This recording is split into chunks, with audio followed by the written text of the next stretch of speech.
जय हिंद साथियों मैं नवीन। आज एक नई इन्फॉर्मेशन के साथ, इन्फॉर्मेशन बहुत इम्पोर्टेंट है। जो हम बच्चों का फाइनेंशियल असिस्टेंस जो हम क्लेम करते थे सोल्जर बोर्ड के थ्रू, उसकी वेबसाइट काफ़ी दिनों से बंद चली हुई थी। वो वेबसाइट अभी पिछले 4-5 दिनों से वर्किंग स्टार्ट कर दी है। आप लोग अप्लाई कर सकते हैं।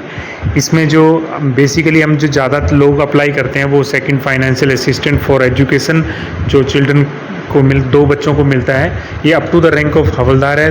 तो आप इसकी जो प्रोसेस है वो स्टार्ट हो चुकी है। आप जल्दी से जल्दी इसमें अप्लाई कर दो ताकि आपका ये जो एप्लीकेशन है वो सोल्जर बोर्ड में टाइमली पहुंच जाए, और सोल्जर बोर्ड आपके डॉक्यूमेंट्स को वेरीफाई करने के लिए आपको ईमेल या फ़ोन के थ्रू आपको कॉल करेंगे, तब आप जाके अपने डॉक्यूमेंट्स वहाँ पे चेक। से विंडो नज़र आएगी। तो ये ऐसी एक विंडो नज़र आएगी, उसमें आपने सर्च करना है ksv.gov.in। KSV ये दिख रहा है आपको, ksv.gov.in। जब आप उसमें क्लिक करोगे तो फर्स्ट में जो ऊपर जो लिंक आएगा उसमें लिखा रहेगा नेशनल पोर्टल ऑफ इंडिया। आप इसमें क्लिक करोगे तो ये फर्स्ट विंडो आपकी, फर्स्ट पेज जो है वो नज़र आएगा। इसमें सबसे पहले लिखा होता है, ऊपर लिखा हुआ है वेबसाइट ऑफ केंद्रीय सैनिक बोर्ड सेक्रेटरीट KSV। आप इसमें क्लिक करोगे तो एक एक मैसेज आएगा, तो आपने उसको ओके कर देना है। ओके करने के बाद ये जो आपको वेबसाइट है आपको मेन पेज के ऊपर ले जाएगी। जो लोग इसमें रजिस्टर्ड नहीं हैं, या जो लोगों, कई बार ये क्या हो रहा है कि ओपन करने में ही प्रॉब्लम कर रहा है, तो इसमें कुछ इशू आ रहे हैं जो ओपन नहीं कर पा रहा है। तो आपने उसमें कुछ ज़्यादा हैक्टिक होने की ज़रूरत नहीं है। अगर लॉगिन आपके पास ऑलरेडी लॉगिन क्रेडेंशियल पड़े हैं, मतलब लॉगिन आईडी और पासवर्ड है आपके पास, तो उसमें कर सकते हो। अगर नहीं है तो आप इसमें रजिस्टर करोगे। रजिस्टर करने के लिए यहाँ आप क्लिक करोगे, इसमें अपनी इंफॉर्मेशन अपनी डालनी है। जैसे आप एक्स सर्विसमैन है तो एक्स सर्विसमैन, अगर आप ऑर्फन हैंडीकैप है तो वो डालना है। अगर अदरवाइज आप विडो एक्स सर्विसमैन तो एक्स सर्विसमैन, और ऑर्फन है तो ऑर्फन डालो, या विडो है कोई तो विडो भी इसमें अप्लाई कर सकती है। फिर मैं बता रहा हूँ ये up to the rank of havildar है। यहाँ पे अपने अपना नाम डालना है, फर्स्ट नेम जो आपका नाम है। सेकंड में आप मिडिल नेम डालोगे। अगर मिडिल नेम जैसे मान लो मेरा जैसे आपका नाम है राम सिंह चौधरी, तो आप यहाँ राम डालोगे, यहाँ सिंह डालोगे, यहाँ चौधरी डालोगे। अगर आपका नाम राम सिंह है तो आप यहाँ राम, यहाँ पे सिंह डालोगे। ठीक है। अब नेक्स्ट कॉलम में आपका नंबर आ जाएगा, service number of the ex serviceman. उसके बाद आपका थर्ड में आएगा do you have an existing ESM card, ID card. तो आइडेंटिटी कार्ड जो है आपका बना होता है, जो भी एक्स सर्विसमैन पेंशन आता है वो अपना आइडेंटिटी कार्ड जरूर बनाए। अगर किसी ने नहीं बनवाया है तो आप उस आइडेंटिटी कार्ड को अपना ज़रूर बनाना। उसके लिए आपको इसी वेबसाइट में मैं आगे चल के बताऊंगा कि उसमें आप कैसे अपना आइडेंटिटी कार्ड भी बना सकते हैं। अदरवाइज़ ये आप उसको आगे नहीं बढ़ा सकते हो, आपको आइडेंटिटी कार्ड बनाना पड़ेगा। तो यहाँ पे आपको यस लिखना है। यस लिखने के बाद आपको यहाँ आइडेंटिटी कार्ड नंबर डालना है अपना। उसके बाद आपने नेक्स्ट कॉलम में आपने डालना है कि आप आर्मी में, या नेवी में, एयरफोर्स हैं, या आपको कोस्ट गार्ड में। ये 4 ही फोर्सेस को मिलता है। अगर आप आर्मी में, जैसे मैं आर्मी में था तो मैं आर्मी सेलेक्ट करूँगा। उसके बाद आपका रैंक क्या है वो आपने रैंक सेलेक्ट करना है। जैसे आप आर्मी डालोगे तो यहाँ पे आपको रैंक का स्ट्रक्चर पूरा दिखना शुरू हो जाएगा। तो जो भी आपका rank up to the rank of havildar है तो आप यहाँ पे डाल सकते हैं। थर्ड आपका स्टेट कौन सी, आप यहाँ पे स्टेट डालोगे। अपनी डेट ऑफ बर्थ डालोगे, अपना आपका सोल्जर बोर्ड कौन सा है, यहाँ पे सोल्जर बोर्ड डालोगे। अपनी डेट ऑफ बर्थ डालोगे, डेट ऑफ इनरोलमेंट डालोगे, डेट ऑफ डिस्चार्ज डालोगे। तो आपकी ये चीज़ें आपकी जो डिस्चार्ज बुक है उसमें लिखी होती हैं सारी। आप तो डिस्चार्ज बुक पकड़ो तो आपको ये सारा कुछ लिखा हुआ मिल जाएगा, वहाँ से आप इसको फिल कर सकते हैं। इनकेस कोई विडो है तो वो यहाँ पे date of death of ex serviceman, जो एक्स सर्विसमैन है जिनकी डेथ हो चुकी है, उनका यहाँ पे उस डेट को डालेंगे। ठीक है, जिसमें उनकी जिस दिन उनकी डेथ हुई है। आगे आपका फादर नेम आएगा, ईमेल आईडी। मैं थोड़ा सा इसके ऊपर आपको फिर बता दूं कि ईमेल आईडी और मोबाइल नंबर ये बहुत इंपॉर्टेंट है। आज की डेट में आपको जो भी ट्रेस करना है, जो कुछ भी आपने अपना कोई भी काम करवाना है तो उसके लिए बहुत इम्पोर्टेंट है कि आपका ईमेल आईडी और आपका मोबाइल नंबर ये मिसप्लेस नहीं होना चाहिए। जब भी अगर इन केस आपको कोई मोबाइल नंबर मिसप्लेस हो जाता है तो आप उस मोबाइल नंबर को री रजिस्टर्ड करवाओ। इसकी एक छोटी सी एप्लीकेशन लगती है, आप सोल्जर बोर्ड में भी दे एक एप्लीकेशन दो और सोल्जर बोर्ड के ही थ्रू आप अपने रिकॉर्ड को भी इंटीमेट करो कि मेरा मोबाइल नंबर अभी ये है, ताकि आपको टाइम टू टाइम ऐसी इंफॉर्मेशन मिलती रहे। तो यहाँ पे जो आपकी ईमेल आईडी जो रनिंग है, जो चल रही है, वही डालनी है। उसके बाद आपने यहाँ पे अपना मोबाइल नंबर डालना है। उसके बाद पार्ट 2 में आपको होम एड्रेस, मैं आपको यही बताऊँगा कि आपका जो होम एड्रेस है वो परमानेंट होम एड्रेस डालें, जो कि आपके डिस्चार्ज बुक में लिखा है या आपके आधार कार्ड में। इन केस आधार कार्ड का होम एड्रेस आपने चेंज किया है तो आपको जो परमानेंट एड्रेस है, जो कि आपके बैंक अकाउंट के साथ और आपके क्या बोलते हैं, आपकी डिस्चार्ज बुक में जो लिखा है वही आपने यहाँ पे फिल करना है। सेकंड, आपका कौन से ये सारी चीज़ डालोगे आप, अपना pin code, house number, village, city, state, district और यहाँ पे कंट्री और आप पिन कोड डालोगे तो ये कंप्लीट हो जाएगा आपका। और यहाँ पे बैंक अकाउंट किसके नाम है, जैसे आप एक्स सर्विसमैन है तो नेचुरली आपका बैंक अकाउंट आपके नाम होगा, यहाँ पे आपका नाम आएगा। कौन सा बैंक है वो यहाँ पे आप लिखोगे, कौन सी ब्रांच है वो यहाँ लिखोगे, उस जो आपका अकाउंट नंबर है वो आपका यहाँ पे लिखोगे। आप जैसे जैसे फिल करते जाओगे अपने आप कॉलम्स में आप लिखता जाएगा। तो इसके लिए आप परेशान नहीं होना। यहाँ पे आपको चार कॉलम दिख रहे हैं तो ऐसा कोई डरने की जरूरत नहीं, आप डालते जाओ, ये अपने आप उनको स्प्लिट करता जाएगा, अपने आप अलग अलग करता जाएगा। उसके बाद लास्ट में आपने IFSC कोड नंबर डालना है अपने बैंक का। और आप पेंशनर हैं तो आप यहाँ पे पेंशनर क्लिक करोगे और ये वाला कैप्चा आप यहाँ डालोगे, सबमिट करोगे तो आपका जो रजिस्ट्रेशन है इसमें हो जाएगी। और वो रजिस्ट्रेशन का पासवर्ड और लिंक आपके पास आपकी ईमेल आईडी जो आपको मैंने बताया उसमें चला जाएगा। उसमें क्लिक करने के बाद आप अपना पासवर्ड खुद बना सकते हैं अपनी मर्जी से, ठीक है। जो इस एप्लीकेशन में लॉगिन करने के लिए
अभी ऐसे करके आपका, जैसे आप इसमें OTP डालोगे, OTP करने के बाद आपका ये ओपन हो जाएगा। आपको उसको ओपन करने के बाद आपने अप्लाई करना है। मैंने भी अभी 26 सितंबर को अभी अप्लाई किया है। तो मैं एक्स सर्विसमैन के आइडेंटिटी कार्ड की बात कर रहा, तो यहाँ पे आप इस बटन से जाके अपना आइडेंटिटी कार्ड की एप्लीकेशन डाल सकते हो, ऑनलाइन ही डलेगी।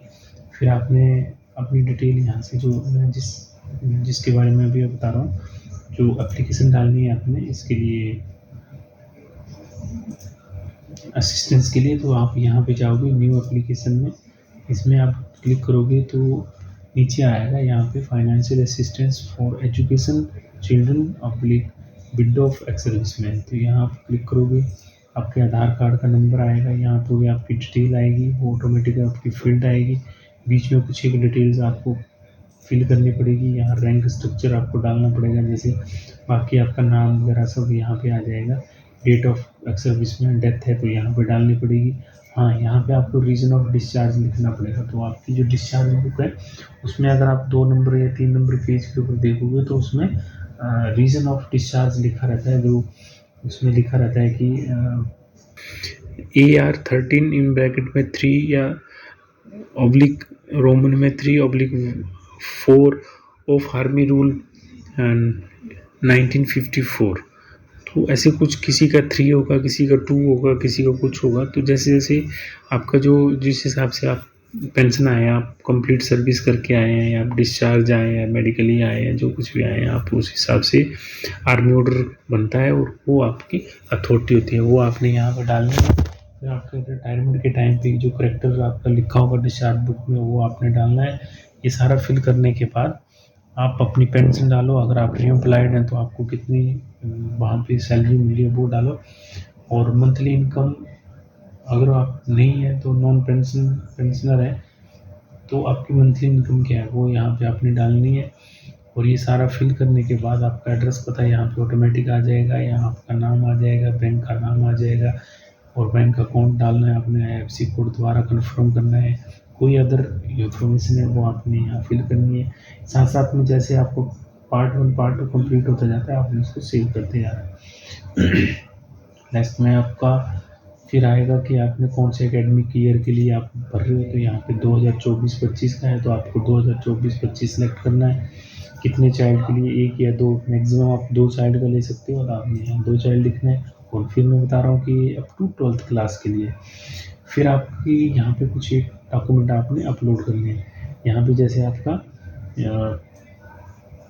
ये लिखा हुआ है service document public discharge book, तो यहाँ पे आपकी जो डिस्चार्ज बुक है जिसमें आपकी इंफॉर्मेशन दी रहती है वो 3-4 पेज का आपने उसकी फ़ोटो खींच के PDF बना के यहाँ पे अपलोड करना है। अपलोड करने के लिए आपको यहाँ क्लिक करना है अपलोड, यहाँ पे चूज़ फाइल करना है, ये वाला चूज़ फाइल करो, वो फाइल आपने यहाँ पे अटैच कर देनी और उसको साथ में अपलोड कर दो। फाइल आपकी जो फाइल है वो यहाँ पे लिखा है देखो, only PDF JPG PNG format में अलाउड है, और मैक्सिमम 1 MB की होनी चाहिए, इससे ज़्यादा वो आपकी फ़ाइल नहीं होनी चाहिए। सेकंड में आपने अपना आइडेंटिटी कार्ड का फ़ोटो खींच के यहाँ अपलोड करना है। आइडेंटिटी कार्ड कंप्लीट होना चाहिए, अगर आपका बोथ साइड है तो दोनों साइड का फ़ोटो खींच के आपने इसमें डालना है।